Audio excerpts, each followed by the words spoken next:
Yesterday, the Committee on Appropriations decided to recommend a reduced budget for the Office of the Vice President, and the reduction shall be split by the DSWD AIX program and the DOH MAIFIP program. So ipapaliwanag ko lang po na ang desisyon na ito ay isang committee decision. Ang Committee on Appropriations has 139 members, and with respect to the budget cut of the OVP, ito po ay naging unanimous decision among the members. At lilinawin ko rin po na hindi pa ito final approval ng Congress, ito po ay recommendation pa lang po ng Committee on Appropriations for the plenary.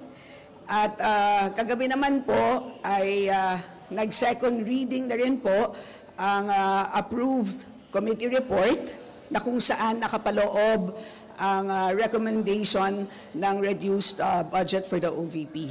So which means nakakalendar na po ang General Appropriations Bill as amended for plenary debates beginning September 16.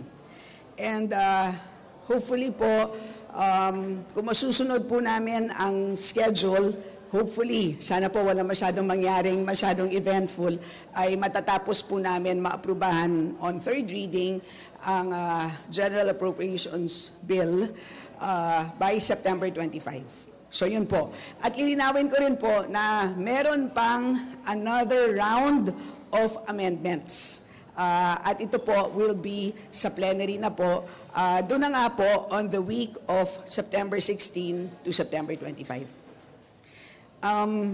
So, ang nangyari po is while the Office of the Vice President, the DBM, proposed or recommended a budget of 2.037 billion for the OVP, kami naman po, ang Committee on Appropriations yesterday recommended, to be exact, 733,198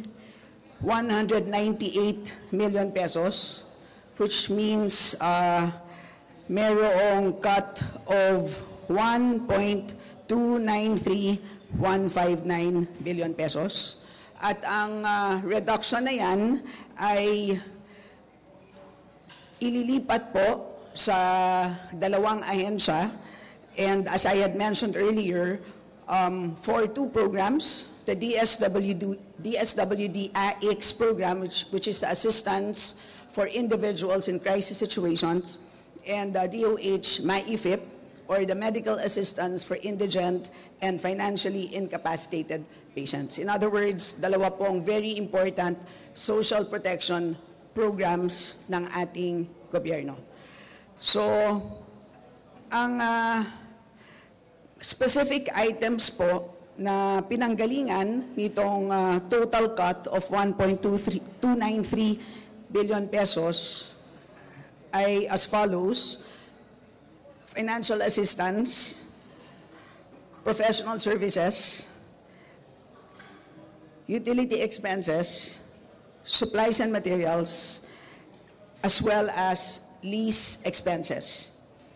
And ang dahilan po kung bakit ang items na ito ang naapektuhan, lahat po ay nanggaling po sa lahat po ng narinig po natin doon po sa dalawang hearings na naganap in the last weeks.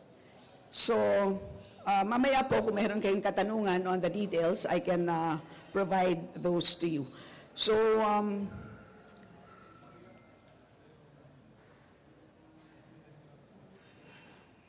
siguro just one last note before I take in questions.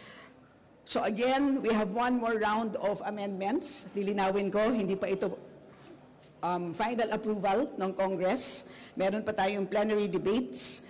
And pagkatapos po mapadala ang House version of GAB to the Senate, magkakaroon siyempre ng Senate deliberations. After ma-approve ang Senate version, meron pang bicameral meeting. After that, magkakaroon pa po ng ratification, meaning babalik pa po yan to both Congress and the Senate.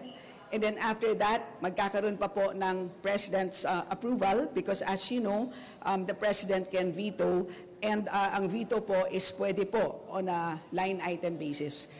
In other words po, ganun po kahaba ang proseso ng ating budget approval, budget process at malinaw po na napakarami pong tao na involved dito po sa pag-aproba ng budget, hindi lang po 2 tao. And of course, after the budget is approved, alam naman po natin, ang budget execution is solely by the executive.